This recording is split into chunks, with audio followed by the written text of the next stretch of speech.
ये वो देश है जहां गांधी महान हो जाते हैं, ये वो देश है जहां पृथ्वीराज चौहान महान हो जाते हैं, ये वो देश है जहां नाथूराम गॉडसे को, जयचंद को, वीर सावरकर को लोग गाली देते हैं, गद्दार बताते हैं। सारी गलती पृथ्वीराज चौहान की थी, सारी की सारी गलती। अपने जितने भी राजपूत थे सबको मार दिया, मोहम्मद गौरी को नहीं मारा।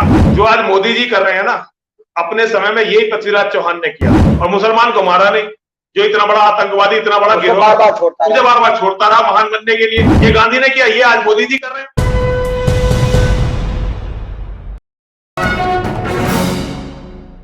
अलग अलग इलाकों में धर्म संसद करके नफरत फैलाने का कारोबार कर रहे डासना देवी मंदिर के महंत यति नरसिंहानंद सरस्वती को लेकर इस वक्त एक बड़ी खबर सामने आ रही है।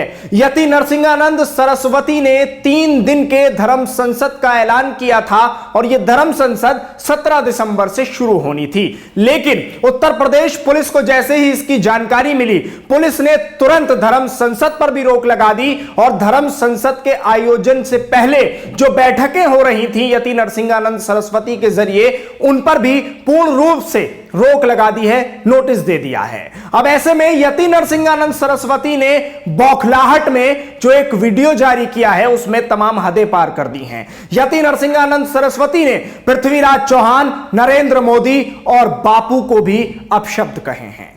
देश के हिंदुओं को लेकर काफी अभद्र भाषा का इस्तेमाल किया है। आप कहेंगे कि ऐसा क्या कह दिया? अब जरा सुनिए यति नरसिंहानंद सरस्वती का यह वीडियो कि जिसने इस वक्त काफी हलचल मचा रखी है और जगह जगह से नरसिंहानंद सरस्वती के खिलाफ हिंदुओं के ही बयान आने शुरू हो गए हैं और कार्रवाई की मांग की जा रही है। सुनिए नरसिंहानंद सरस्वती का यह बयान। स्वामी जी को प्रणाम।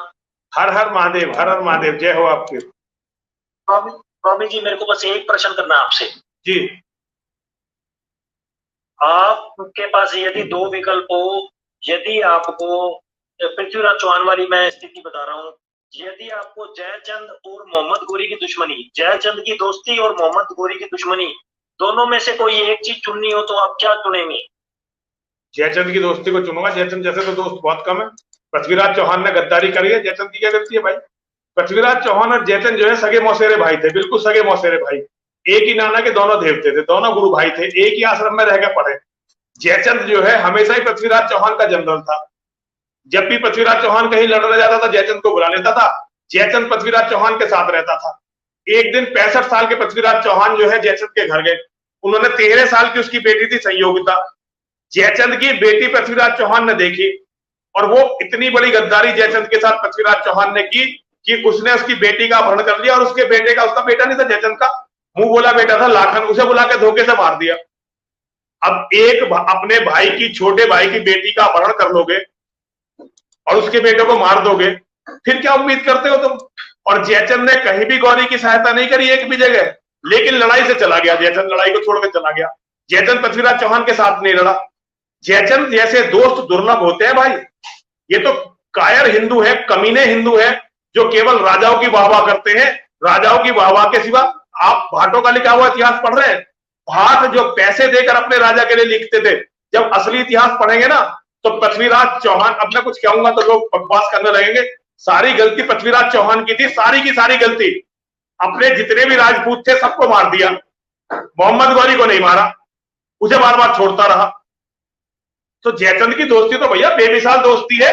ये तो जयचंद इन कमीने हिंदुओं में पैदा हुआ जो बहादुरों को गाली देते हैं दलाली की वजह से, गुलामी की वजह से। जिस दिन अपनी गुलामी की आदत को छोड़ दोगे और मानवीय गुणों के आधार पर फैसला करोगे तो तुम्हें पता चलेगा कि जयचंद कितना महान व्यक्ति था, जिसे इतिहास ने जिसके साथ इतना अन्याय किया केवल इसलिए कि गुलामी की आदत है हिंदुओं को। स्वामी जी एक बात मैं बताना चाहता हूँ हिंदुओं को, स्वामी जी मैं एक हिंदुओं को एक बात बताना चाहता हूँ। जो आज मोदी जी कर रहे हैं ना, अपने समय में यही पृथ्वीराज चौहान ने किया था। किसी भी हिंदू को जीवित नहीं छोड़ा था और किसी भी राजा की लड़की नहीं छोड़ी थी, सबकी लड़की उठा रहा था, सबकी लड़की, यहां तक कि भाई की बेटी उठा ली। स्वामी जी राजपूतों के जितने बड़े योद्धा थे सबको मार दिया और मुसलमान को मारा नहीं। जो इतना बड़ा आतंकवादी, इतना बड़ा गिरोह बार बार छोड़ता रहा महान बनने के लिए। आखिर में मारा हिंदुओं ने तो नहीं मारा ना उसे, मारा तो मुसलमानों ने। यही आज के हुक्मरान कर, यही गांधी ने किया स्वामी जी, ये गांधी ने किया, ये आज मोदी जी कर रहे हैं। और हम केवल और केवल इनकी वाह वाह, अरे कितना बहादुर पृथ्वीराज चौहान, कितने सत्यवादी महात्मा गांधी और कितना बड़ा हमारा मोदी, विदेशों में जाता, तालियां बजती हैं, पूरा दुनिया जीत ली मोदी ने। अरे आराम, जब पता चलेगी ना क्या हुआ तुम्हारे साथ, रोने को भी जगह नहीं मिलने वाला। पता चलेगा कि जयचंद कितना महान व्यक्ति था, जिसे इतिहास ने जिसके साथ इतना अन्याय किया केवल इसलिए कि गुलामी की आदत है हिंदुओं को। ये वो देश है जहां गांधी महान हो जाते हैं, ये वो देश है जहां पृथ्वीराज चौहान महान हो जाते हैं, ये वो देश है जहां नाथूराम गॉडसे को, जयचंद को, वीर सावरकर को लोग गाली देते हैं, गद्दार बताते हैं। ये देश गुलामों का देश है। जहनियत जब तक हिंदुओं की बदली नहीं जाएगी ये चलता रहेगा भैया। व्यक्तिगत रूप से मैं तो जयचंद के साथ था, हूं और हमेशा रहूंगा। तो सुना आपने हिंदुओं के बारे में कितने अपशब्द नरसिंहानंद सरस्वती ने कहे हैं। हिंदुओं को बुज़दिल बताया है, हिंदुओं को कायर बताया है। बात यह नहीं है, बात यह है कि यति नरसिंहानंद सरस्वती आखिर चाहता क्या है। और अगर नरसिंहानंद सरस्वती जो कुछ चाहता है तो उसको पूरा करने के लिए क्यों उसका समर्थन किया जा रहा है, कोई पुख्ता तौर पर कार्रवाई क्यों नहीं की जा रही है। और नरसिंहानंद सरस्वती को इसी धर्म संसद के लिए एक बार पहले जेल हो चुकी है, उसके बाद बाहर आकर नरसिंहानंद सरस्वती ने फिर वही अपना काम शुरू कर दिया है।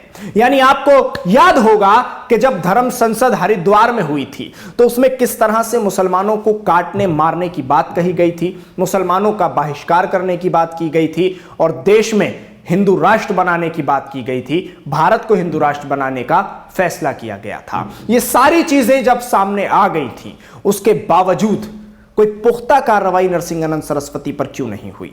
आप सोच रहे होंगे कि आखिर नरसिंहानंद सरस्वती इतनी आसानी से क्यों घूम रहा है। उसकी वजह है, उसकी वजह यह है कि यति नरसिंहानंद सरस्वती के ऊपर पुलिसिया कार्रवाई मजबूती से नहीं हो रही है। नोटिस भेजकर नरसिंहानंद सरस्वती को रोकने की कोशिश करती है पुलिस। यहां तक कि करना तो यह चाहिए था कि जिस तरह का बयान सामने आया है, इसके फौरन बाद नरसिंहानंद सरस्वती को हिरासत में लिया जाता और कड़ी धाराओं में उनके खिलाफ मुकदमा दर्ज किया जाता, क्योंकि नरसिंहानंद सरस्वती ने देश के प्रधानमंत्री नरेंद्र मोदी के खिलाफ अपशब्द कहे हैं और उनको हिंदुओं का कातिल बताया है। और यही नहीं रुके, आगे भी बात कही है। गांधी जी को भी हिंदुओं का कातिल बताया, पृथ्वीराज चौहान को भी हिंदुओं का कातिल बताया। और वहीं सबसे बड़ी बात, गोडसे, नाथूराम गोडसे जो कि गांधी जी का हत्यारा है, उसको अपने लिए रोल मॉडल बताया। अब यहां से आप अंदाजा लगा सकते हैं कि नरसिंहानंद सरस्वती आखिर चाहता क्या है। अब डिमांड होने लगी है कि नरसिंहानंद सरस्वती को अरेस्ट किया जाए। ट्विटर पर ट्रेंड चलाया जा रहा है कि अरेस्ट नरसिंहानंद सरस्वती।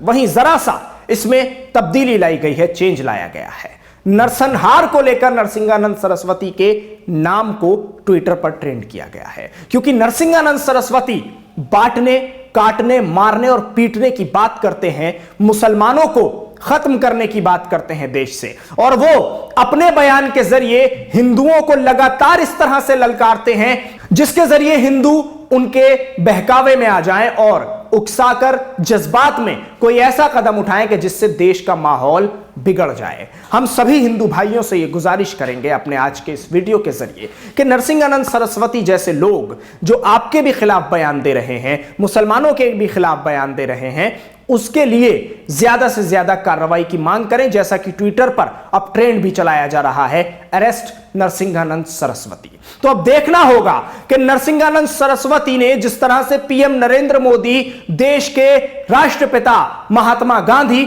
और पृथ्वीराज चौहान, इन लोगों के खिलाफ अपनी जबान खोली है और इनको हिंदुओं का कातिल बताया है। तो अब देखते हैं कि पीएमओ से नरसिंहानंद सरस्वती की गिरफ्तारी के लिए कोई आदेश आएगा या फिर मामला इसी तरह से ठंडे बस्ते में चला जाएगा। आपको यह भी बता दूं कि 17 दिसंबर से 20 तारीख तक, यानी 3 दिन के लिए, नरसिंहानंद सरस्वती ने धर्म संसद का ऐलान किया था। पुलिस एक्शन मोड में आई और पुलिस ने नरसिंहानंद सरस्वती के इस धर्म संसद को रोकने के लिए नोटिस जारी कर दिए थे। उससे पहले जितनी बैठकें होनी थी सबको रोक दिया गया।